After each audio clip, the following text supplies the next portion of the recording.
दोस्तों, अगर आपको वेजाइनल डिस्चार्ज होता है और वो डिस्चार्ज थिक है, बदबूदार है, भूरे रंग का है या हल्के पीले रंग का है, इसके साथ साथ अगर आपको पेट के निचले हिस्से में दर्द होता है, कमर के निचले हिस्से में दर्द होता है, ब्लीडिंग आपको अपने पीरियड से अलग होती है या फिर महीने में किसी भी टाइम आपको स्पॉटिंग होने लगती है, सेक्स के दौरान अगर आपको दर्द होता है, सेक्स के बाद में अगर आपको ब्लीडिंग होती है, कमज़ोरी सी महसूस होती है, यूरिनेशन आपको बार बार होता है या फिर मूत्रत्याग के दौरान आपको जलन होती है, इस तरह के कोई भी लक्षण होने पर आप घर में ना बैठें, तुरंत अपने गायनेकोलॉजिस्ट से मिलें, क्योंकि ये कंडीशन आपकी सर्विसाइटिस हो सकती है। सर्विसाइटिस वो कंडीशन है जिसमें कि बच्चेदानी का मुंह, जिसको हम सर्विक्स बोलते हैं, उसमें इन्फेक्शन होने लगता है और वो इन्फेक्शन धीरे धीरे ऊपर की तरफ स्प्रेड होता जाता है और आपकी गायनेकोलॉजिस्ट जो है पेल्विक एग्जामिनेशन या फिर स्पेकुलम एग्जामिनेशन के थ्रू इस कंडीशन को डायग्नोज कर सकती हैं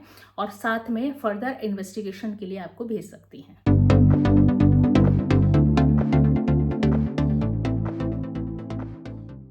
अब सवाल ये उठता है कि सर्विसाइटिस या योनि ग्रीवा शोथ होता क्यों है।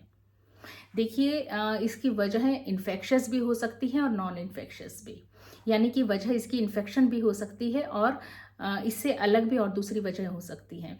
इन्फेक्शन आपका बैक्टीरियल या वायरल किसी भी तरह का हो सकता है, जैसे कि ट्राइकोमोनियासिस हो गया, क्लेमाइडियल हो गया, गोनोरिया हो गया या फिर हर्पिस है। तो ऐसा किसी भी तरह का इन्फेक्शन आपको जो सेक्सुअली ट्रांसमिट हुआ है या सेक्सुअल इंटरकोर्स के दौरान आपको इन्फेक्शन हुआ है, तो वो इन्फेक्शन आपका इसमें कारण हो सकता है। दूसरा, अगर नॉन इन्फेक्शियस कारणों की अगर हम बात करें तो कुछ फीमेल्स को कॉन्डोम की लेटेक्स जो रबर होती है उससे भी एलर्जी होती है या फिर टैम्पन, जो मेंस्ट्रुअल टैम्पन यूज़ करती हैं फीमेल्स, उससे एलर्जी हो सकती है। इसके अलावा काफ़ी बार हार्मोनल वजह होती हैं, जैसे कुछ फीमेल्स कॉन्ट्रासेप्टिव, हार्मोनल कॉन्ट्रासेप्टिव या ओरल कॉन्ट्रासेप्टिव बहुत लंबे टाइम से लेती आ रही हैं। तो ऐसी कंडीशन में भी आपका जो रिप्रोडक्टिव सिस्टम है उसकी इम्यूनिटी डाउन होने लगती है, जिससे कि इन्फेक्शन बहुत जल्दी स्प्रेड हो जाता है। इसके अलावा सर्विक्स में किसी भी तरह की इंजरी, जैसे कि कुछ फीमेल्स जो हैं कई बार एबॉर्शन करवाती हैं और एबॉर्शन जो है थ्रू डीएनसी या इंस्ट्रूमेंटल एबॉर्शंस करवाती हैं, तो उसमें भी काफ़ी बार इंस्ट्रूमेंट के थ्रू भी इन्फेक्शन स्प्रेड हो सकता है या फिर उसकी इंजरी से भी वो इन्फेक्शन बढ़ता चला जाता है। तो ये सारी वजह हो सकती है सर्विसाइटिस के होने के।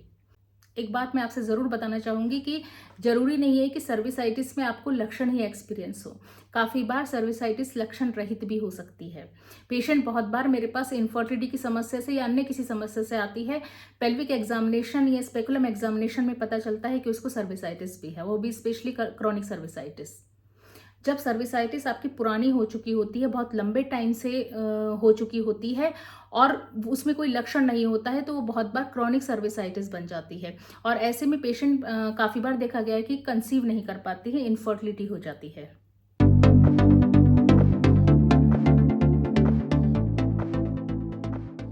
तो जब भी आपका सर्विसाइटिस डिटेक्ट हो, डायग्नोस हो, तुरंत फर्दर इन्वेस्टिगेशन कराएं और तुरंत ट्रीटमेंट आप लेना शुरू कर दें। ये मैं इसलिए कह रही हूँ क्योंकि काफ़ी बार कॉम्प्लिकेशन जो सर्विसाइटिस से डेवलप होते हैं, वो कॉम्प्लिकेशन आपकी पीआईडी हो सकता है, यानी पेल्विक इन्फ्लेमेटरी डिजीज। जब ये इन्फेक्शन आपके फैलोपियन ट्यूब में स्प्रेड होने लगता है, ओवरीज में स्प्रेड होने लगता है, तो ये कंडीशन और ज़्यादा दिक्कत करने वाली हो जाती है। तो अगर आपको पीआईडी हो गया है तो पेट में दर्द के साथ साथ आपको माइल्ड फीवर हमेशा बना रहेगा। पीआईडी जैसी कंडीशन जो है अक्सर क्लेमाइडिया या गोनोरिया के इन्फेक्शंस में देखी जाती है। इसके साथ साथ इनफर्टिलिटी जैसी प्रॉब्लम शुरू होने लगती हैं। आपको पता नहीं चलता आपको इनफर्टिलिटी क्यों है, लेकिन काफ़ी बार वजह क्रॉनिक सर्विसाइटिस भी हो सकता है। सर्विसाइटिस की कंडीशन अगर आपकी गायनेकोलॉजिस्ट डायग्नोज कर लेती हैं थ्रू पेल्विक एग्जामिनेशन या थ्रू स्पेकुलम एग्जामिनेशन, तो उसके बाद में वो आपको पैप स्मेयर के लिए भेजती हैं। पैप स्मेयर वो टेस्ट होता है जिसमें कि वेजाइनल और सर्वाइकल स्वैब लिया जाता है, वहाँ से थोड़ा थोड़ा जो है डिस्चार्ज आपका लिया जाता है और वो आगे इन्वेस्टिगेशन के लिए लैब में भेजा जाता है। इसके अलावा एसटीआई या सेक्सुअली ट्रांसमिटेड इन्फेक्शन के लिए टेस्ट कराए जाते हैं, जैसे कि गोनोरिया है, क्लेमाइडिया है या फिर ट्राइकोमोनियासिस है या बैक्टीरियल वेजाइनोसिस है, तो इस तरह के इन्फेक्शन को डिटेक्ट करने के लिए फर्दर इन्वेस्टिगेशन कराए जाते हैं। अब बात आती है कि इसका प्रिवेंशन या रोकथाम कैसे हो। देखिए, इलाज से पहले रोकथाम बहुत ज़रूरी है। चाहे आप इलाज पे हैं या इलाज पे नहीं हैं, आपका डिटेक्ट हुआ है सर्विसाइटिस, तो ऐसी कंडीशन में सबसे पहला काम जो आप करेंगे वो ये, सेक्सुअल इंटरकोर्स के दौरान कॉन्डोम का इस्तेमाल करें ताकि आपको किसी भी तरह का इन्फेक्शन पार्टनर में स्प्रेड ना हो।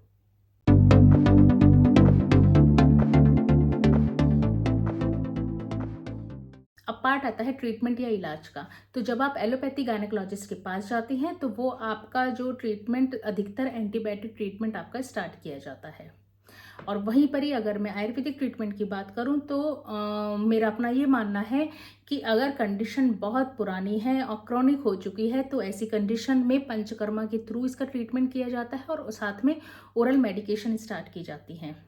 लोकल ट्रीटमेंट जैसे कि पिचुधारण या फिर डूशिंग, इसके थ्रू जो है उस इन्फेक्शन को कंट्रोल किया जाता है। और सबसे ज़रूरी चीज़ जो साथ के साथ की जाती है वो है आपकी इम्यूनिटी को एनहेंस करना, आपकी इम्यूनिटी को बढ़ाना। अक्सर मैं ये देखती हूँ कि जो पेशेंट को सर्विसाइटिस का इलाज दिया जाता है या मेडिसिन दी जाती हैं वो सिर्फ और सिर्फ एंटीबायोटिक्स होती हैं। वो एंटीबायोटिक्स इन्फेक्शन तो कंट्रोल कर लेती हैं लेकिन आपकी इम्यूनिटी को डेवलप नहीं कर पाती हैं, क्योंकि एंटीबायोटिक्स बहुत हद तक जो है आपकी इम्यूनिटी को डाउन भी कर देती हैं। जब तक आप मेडिसिन लेती रहेंगी तब तक आपका इन्फेक्शन कंट्रोल रहेगा, तब तक आपका डिस्चार्ज कंट्रोल रहेगा, लक्षण कंट्रोल रहेंगे। लेकिन जैसे ही आप ट्रीटमेंट छोड़ेंगी उसके कुछ दिन बाद फिर से वो कंडीशन रिकर हो जाती है, फिर से वो कंडीशन पैदा हो जाती है। तो उसके साथ में, एंटीबायोटिक्स के साथ में ज़रूरी हो जाता है आप अपनी इम्यूनिटी की तरफ ध्यान दें, अपनी इम्यूनिटी को मेंटेन रखें, चाहे अपने डाइट के थ्रू, चाहे एक्सरसाइज के थ्रू या और दूसरी मेजर्स के थ्रू। अक्सर मुझसे भी ये प्रश्न किया जाता है पेशेंट आके कि क्या इसका परमानेंट क्योर है, क्योंकि ये वो पेशेंट होती हैं जिनमें कि रिपीटेड वो इन्फेक्शन होते रहते हैं या सर्विसाइटिस का रिकरेंस होता रहता है, बार बार सर्विसाइटिस होता रहता है और वो इस हद तक तंग आ चुकी होती हैं कि वो बहुत बार अपना ट्रीटमेंट बीच में ही छोड़ देती हैं।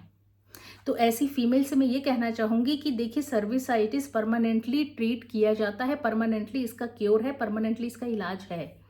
और आयुर्वेदा इस चीज़ पे खास ध्यान देता है कि आपकी जनरलाइज्ड इम्यूनिटी मेंटेन रहे, आपकी लोकल इम्यूनिटी मेंटेन रहे, यानी आपके रिप्रोडक्टिव सिस्टम की भी इम्यूनिटी मेंटेन रहे साथ के साथ। और सबसे बेहतर तरीका इसका ये है कि जब जब आपका सर्विसाइटिस ट्रीट किया जाता है या जब जब आपका सर्विसाइटिस क्योर हो जाता है तो उसके बाद में आपको इम्यूनिटी मेंटेन करना ज़रूरी होता है।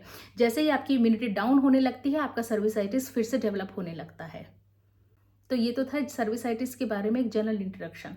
नेक्स्ट वीडियो में मैं आपको बताऊंगी कि अपनी इम्यूनिटी को आप किस तरह से मेंटेन कर सकती हैं जो आपकी सर्विसाइटिस को कंट्रोल करने में हेल्प करेगा।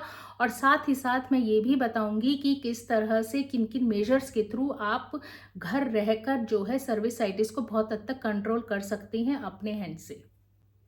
तो चलिए मिलते हैं अब हम नेक्स्ट वीडियो में। तब तक के लिए stay healthy, stay happy, take care, bye bye.